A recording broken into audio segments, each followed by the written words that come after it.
So you know what really makes you not feel like showing your face anywhere, especially on the internet? This. Hi friends, it's Colleen. I feel like I have a lot of things to explain in this exact moment and I don't know where to start. So there's a lot of fun stuff going on here.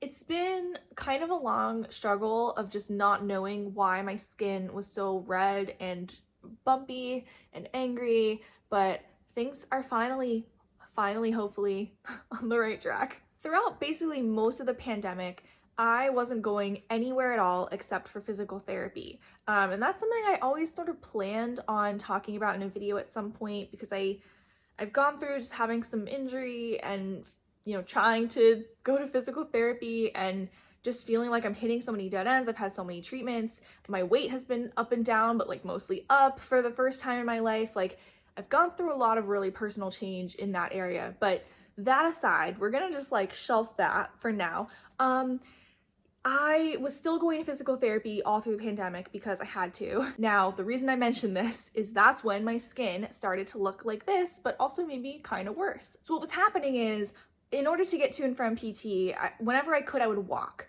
But either way, I was wearing sunscreen and I was wearing a face mask.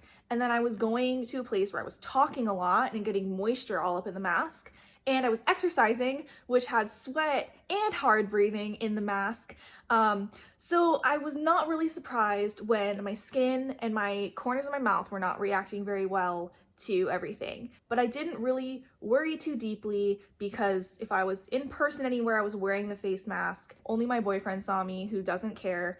And in a video call, like, you know, you could probably see it was red, but like, I don't think people were getting like the HD situation. But over time, I started to notice that it wasn't really responding to much of my skincare. So I finally ended up having a virtual visit with a dermatologist, and it turns out it's rosacea. Never had that before. I knew what it was, but I didn't think it looked like acne so much. I thought rosacea was just redness and it's hereditary.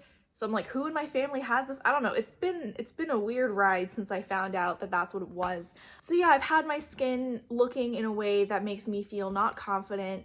And, you know, the last thing I wanted to do was load a bunch of makeup on it and try to film videos during a time when like I just didn't feel confident in myself and I was not feeling good. But you know, I am still filming a video now with my skin not looking perfect, and that's okay. I got to a point, especially now that I know what it is, where I was like, I feel okay. Like I feel like I'm fine with the way I look now. I know it is, you know, getting the treatment it needs. My skin is gonna calm down soon, hopefully, fingers crossed.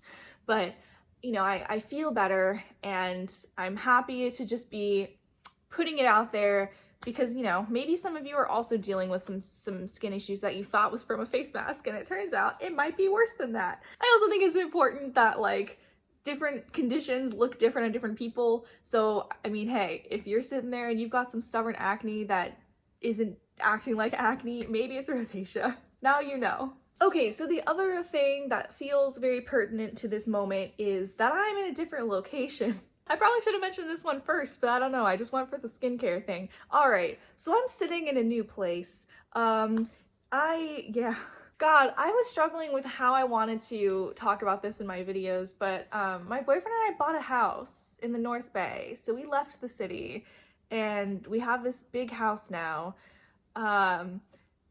Yeah, buying a house in a pandemic is fun stuff. So we were lucky in that we actually had like our 1-bedroom apartment was like a formal 1-bedroom, like with walls around the bedroom, like not a loft or a studio or anything where it would be like open space. So I took the bedroom and he took the living room, and we had our desks set up and we were working from home through the whole pandemic like that. I'm so grateful we were able to make it work. We kept our jobs. We were able to pay for that apartment in the city. There's so much to be grateful for, but it was also such a struggle. And I really did have a lot of depression during that time, especially because my office space and my bed were like the same. Like I had one corner of that bedroom in the apartment where there was a little nook, and that happened to be next to the side of the bed that I slept on. So there was just one corner of this apartment that I spent like 20 hours a day in, and it was so overwhelming just to feel like I didn't have any separation from work. I had no real space for my creative stuff anymore. Like that little nook is where I used to film my videos. It's where I would do things for my Etsy shop.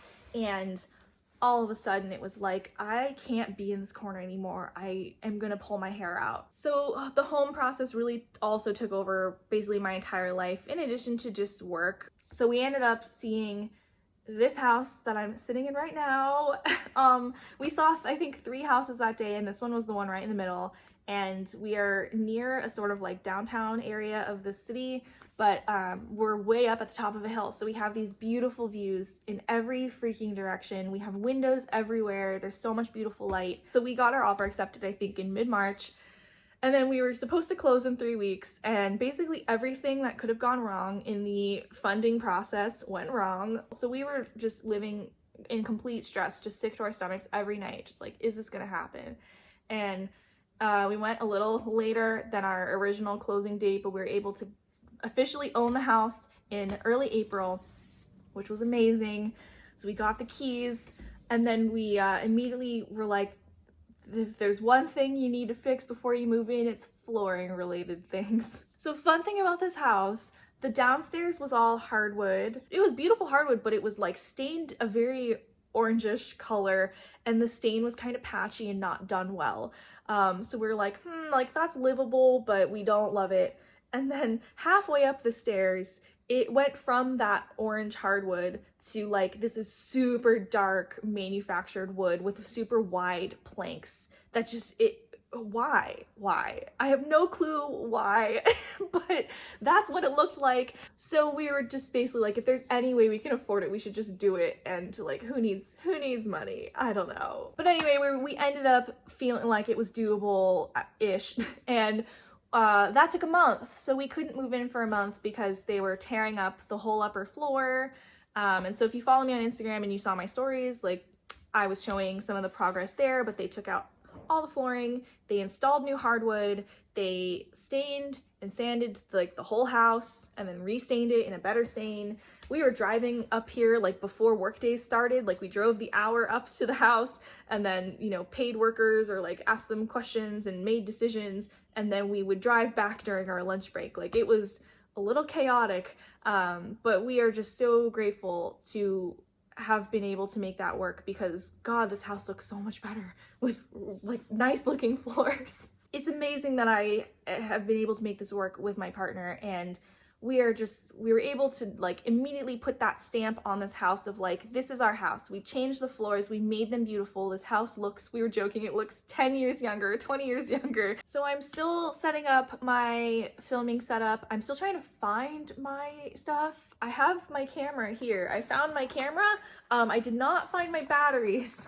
It's a little chaotic here as we're trying to unpack and figure out our lives. And, you know, I think the biggest thing for me is in order to just like make my life work in a way that I was not going to lose my mind entirely, I removed a lot from my life. You know, I wasn't filming videos. I wasn't doing a lot of creative writing for myself. I have, you know, my Etsy shop. I wasn't really doing a lot with my Etsy shop other than fulfilling orders. So, you know, I was just doing sort of the bare minimum, and just all my brain and all my energy was going towards all these other things. I have also found it really hard to put the stuff back. I don't know how to put the routine back and then put on the creative things I do, and then I have to work, and like someday I might go back to my office once in a while. Like I don't know how to put the pieces back together, and I don't know. I just wanted to share that because I have a feeling I'm not alone in that feeling. So anyway, this was meant to be a super quick video, and I'm having a feeling it is not a super quick video. I've been filming for like 30 minutes, but whew, all right. I wanted to end this very weird video with a happy image. Here's a very sleepy dog. Thank you so much for watching this video. If you're looking for me, you can find me at any of my social media handles that you'll see down in the description box. Or as always, you can find me at brokeforbeauty.com. Okay, thanks, bye!